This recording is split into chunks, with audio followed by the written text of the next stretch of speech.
Hey guys, it is Nick here with another Nick's Topics Dragon Ball What If Topic video for today. And today we are getting into part 11 of my first Dragon Ball What If topic on this channel and all that other nonsense I keep saying at the beginning of every one of these videos. What if Hercule, the world martial arts champion in the original Dragon Ball anime, was actually a Z fighter? Or, simply put, better than he was originally, rather than claiming to have killed Cell and then just doing a minor help against Majin Buu. Well, I put him, instead of going to the Satan Dojo, instead, he would go with Goku and Bulma on their adventures to get the Dragon Balls and become lifelong friends with Goku. And both of them being the strongest on Earth. And him mastering his Dynamite Kick, Rolling Hercule Punch, and Ultra Megaton Punch way earlier, even picking up Yamcha's Wolfang Fist and asking Goku to teach him the Kamehameha. Later down the line, by the time Gohan and Videl are actually born, these two are starting to become friends. No real love interest yet, but it's definitely spiking up to that point near this point of the story. But just as something worth pointing out. Also, whenever they went to King Kai's planet, Goku and Hercule together learned the Kaioken. So this means that the both of them would actually get a semblance on even Kaioken times 5 in the Saiyan saga. So this is definitely beneficial. Anyway, to shortly recap the events of the last episode, Vegeta was defeated and headed off to Frieza Planet 79, which I actually looked at and confirmed which planet it actually was, and got himself healed. However, with no knowledge of the Namekians or Dragon Balls, Frieza and all of his forces are on that planet. And after waking up, Frieza interrogates him and wonders what happened with, like, Raditz and Nappa and how come they went to Earth, like, pretty much without permission. Vegeta would then spill off everything that has happened, and Frieza, he still has a fear of the Super Saiyan. So the knowledge that someone's better than Vegeta, he sends Kui, Dodoria, and Zarbon with Vegeta to supervise him, obviously, and to help, in order to make sure that this Saiyan and his hybrid son and the Earthling that Vegeta talked about would not become a problem in his later future. He's gonna regret doing that. Anyway, Frieza's forces, whenever they arrive on the Earth, are instantly dealt with, because it's only a few minor soldiers, and Dodoria is taken out by the Earthlings and Gohan, while Zarbon sets his sights on Hercule and Goku, supposedly what Vegeta said, the two strongest. But just when he transforms into monster form and goes for an attack, everyone hears an explosion and sees that Kui is just been offed.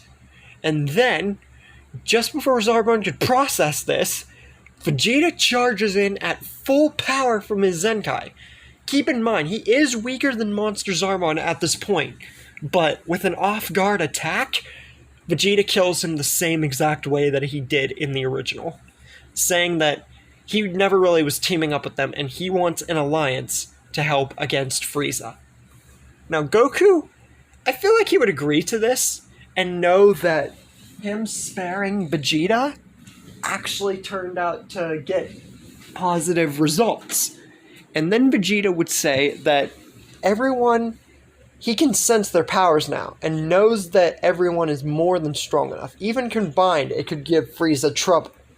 Even with Vegeta's help, it could give Frieza trouble. But he knows about Frieza's transformations, and says that the only definitive way is by getting the power of the legendary Super Saiyan. Now, Vegeta, after explaining what the Super Saiyan is, and everything else, he then once again reiterates that even with all of them combined, his help included, he knows about Frieza's extra forms, and even the Ginyu Force coming is going to be a problem. So it's definitely noteworthy that the Super Saiyan is unlocked, and he tells Kakarot, or Goku rather, that he is going to be the one with the power. Now Goku, he's intrigued by Frieza and everything, and he more or less now understands why Vegeta was a bad guy. But he doesn't want to be left out in the dust, so he's going to try and get the Super Saiyan power in secret without letting Vegeta know, but I'll mention more on that later. Anyway, Vegeta, now being significantly weaker than Goku in the time skip that's happened, with Goku mastering even Kaioken times 20, or at least getting to that point, he's training with Kakarot, and definitely getting close with that rage to becoming a Super Saiyan.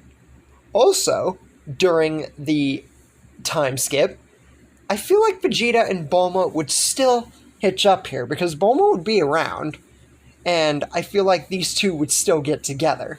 Now, there's an argument that Yamcha and Bulma would still be together, but I feel that their relationship was still strained at that point. So baby Trunks would actually be born sooner, and this is definitely going to have some noteworthy changes to the story coming into, like, the Android saga and, like, future sagas. But anyway, aside from that, Frieza is furious that Vegeta played him like a fool. And with Dodoria, Zarbon, and, like, the few soldiers that went with them, scouters, some of them still being on, he would have heard all that went on, and he's angry. Vegeta played him. And now he's teaming up with these Saiyans? Now, this is definitely something that catches his attention. He should have just destroyed Vegeta for his insubordination and just been done with it. And then he could have gone to Earth and just killed the Saiyans himself. He summons his elite squadron, the Ginyu Force, who are still on this planet, by the way. They have no reason to leave because no Dragon Balls and no Namek and stuff like that. So, he summons the Ginyu Force and whatever minions are on the planet at the time. Probably not that much, but noteworthy enough to point out. So, Frieza and his forces are going to head straight for Earth. And considering how angry Frieza is, they're going to want to get to Earth fast. So, this is going to be like a 5 to 8 month time skip, I feel. Not a year. I won't want to go that far. But anyways, Vegeta, after all his rage about being surpassed by Kakarot and wanting to kill Frieza, eventually unlocks the Super Saiyan form. Now, by the time Frieza and his forces come to Earth, he's not going to have, like, mastered the form. I'm not going to go that far. But he does have it. It's at least in, like, sort of grade 1. He can't pull it off whenever he wants, like, fully yet. Anyways, Frieza and his forces, including the Ginyu Force, arrive on Earth. And it's noteworthy to point out once again, with even the Earthlings and everyone else's training, the soldiers are taken care of instantaneously. Now, when it comes to the likes of the Ginyu Force, Guldo, Jace, Recoome, and Birder, they're killed easily too. Only with Guldo being the real problem. But with Vegeta knowing about his time abilities, he would have told the group about this and, like, about the Ginyu Force in general, so Guldo wouldn't even have, like, time to use his time attacks. Pun intended. Anyway, then we get to a particular question. Does Ginyu still body swap with Goku even though the circumstances are different? Well, no. You see, once again, with Vegeta's intel about the Ginyu Force, if Ginyu even did try a body swap, everybody knows about it by this point in time. So Goku, when he sees that Ginyu's getting ready for a similar move akin to his body change, he would go Kaioken times 20 and off the captain right then and there. So Frieza's minions and the Ginyu Force are easily dealt with. Then we get to the Frieza fight. He lunges straight at Vegeta, very angry at him for killing his forces and betraying him. He should have killed the Saiyan back whenever he was, like, with Radisson Nappa, when he was, like, just a mere lackey. Or just when he was insubordinate enough to go to Earth. Now, Vegeta, even though he's anxious to see Frieza's forms, he just wants revenge. So, right when Frieza lunges at him, and they have a brief struggle, Vegeta powers instantly up to Super Saiyan, and before Frieza can even register what has happened, Vegeta powers up a full-powered Super Saiyan Gallic gun and offs the Tyrant right then and there. Bit anticlimactic, but Vegeta, he just wanted his revenge. Vegeta then loudly exclaims his victory, saying that he truly is the one and only Super Saiyan. He has waited for this day for a long time, and now everybody is in his debt, because if it weren't for him, Frieza would have killed all of them probably without any sweat at all.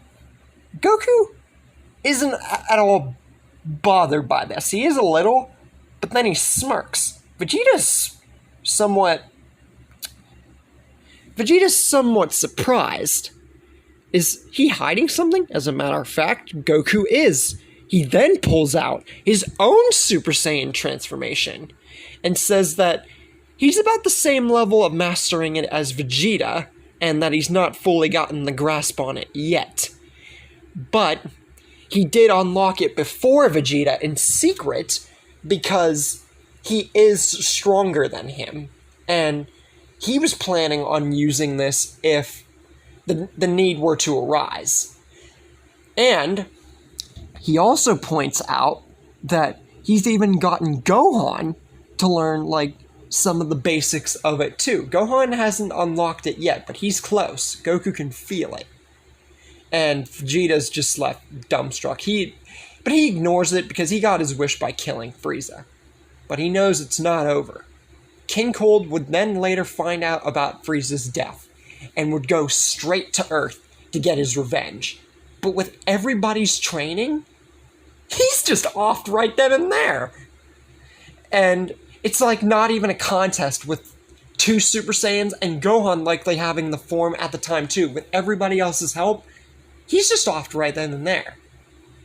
But this is odd. No future Trunks. And that's where we're going to be ending things for right now. A twist with future Trunks not being there. You guys might be wondering, if Trunks is born earlier on, why is the future Trunks not a thing?